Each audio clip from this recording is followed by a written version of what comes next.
रात का समय था। दिल्ली की ठंडी हवाएं सड़क पर धीरे धीरे बह रही थीं।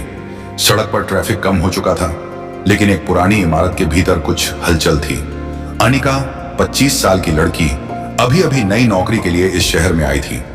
वो अपने ऑफिस से देर रात लौट रही थी। घर तक पहुंचने के लिए उसे रोज उसी सुनसान सड़क से होकर जाना पड़ता था। शुरू में तो सब ठीक चलता रहा, लेकिन 3-4 दिनों से उसे लगने लगा कि कोई उसका पीछा कर रहा है।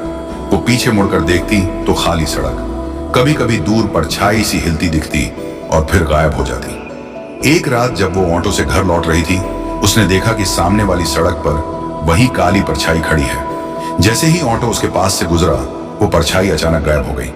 अनिका ने ड्राइवर से कहा, भैया आपने देखा कोई खड़ा था वहां? ड्राइवर बोला, मैडम वहां तो कोई नहीं था। अनिका का दिल धड़क उठा। अगली रात ऑफिस से लौटते समय वो घर का गेट खोल ही रही थी कि पीछे से किसी की धीमी आवाज आई, सावधान रहना, तुम्हें खतरा है।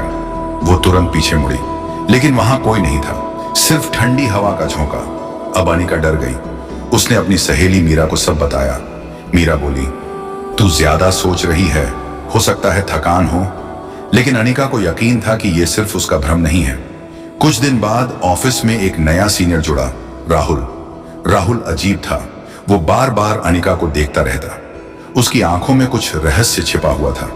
एक दिन मीटिंग के बाद राहुल ने धीरे से कहा, अनिका तुम्हें यहां देर रात तक रुकना नहीं चाहिए।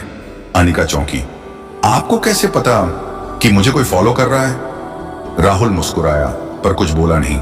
उस रात अनिका जब घर पहुंची तो उसने अपनी खिड़की के बाहर किसी को खड़े देखा। उसने पुलिस को बुलाया, पर जब तक पुलिस आई वो शख्स गायब हो चुका था। पुलिस ने कहा, शायद कोई बदमाश होगा, पर चिंता मत करो। लेकिन अनिका का डर और बढ़ गया। कुछ दिनों बाद ऑफिस से लौटते समय सड़क पर अचानक लाइट चली गई। चारों तरफ अंधेरा छा गया। उसी वक्त अनिका ने देखा कोई उसके पीछे है। वो दौड़ने लगी। उसके कदम तेज, दिल की धड़कन और तेज, लेकिन पीछे से किसी ने उसका हाथ पकड़ लिया। अनिका चीखी, कौन हो तुम? मुझे क्यों पीछा कर रहे हो? अंधेरे से आवाज आई, मैं तुम्हारा दुश्मन नहीं, तुम्हारा रक्षक हूं। यह राहुल था। राहुल ने बताया कि 2 महीने पहले अनिका के पुराने ऑफिस से एक ब्लैकमेलर गैंग को पकड़ा गया था। उस गैंग ने अनिका को टारगेट बनाया था क्योंकि उसने अनजाने में उनकी गलत गतिविधियों के सबूत देख लिए थे। राहुल दरअसल एक अंडरकवर पुलिस ऑफिसर था। उसका काम था अनिका की रक्षा करना और उस गैंग तक पहुंचना। इसलिए मैं हमेशा तुम्हारे आसपास रहता था, राहुल ने कहा। कुछ ही दिनों बाद पुलिस ने पूरे गैंग को पकड़ लिया।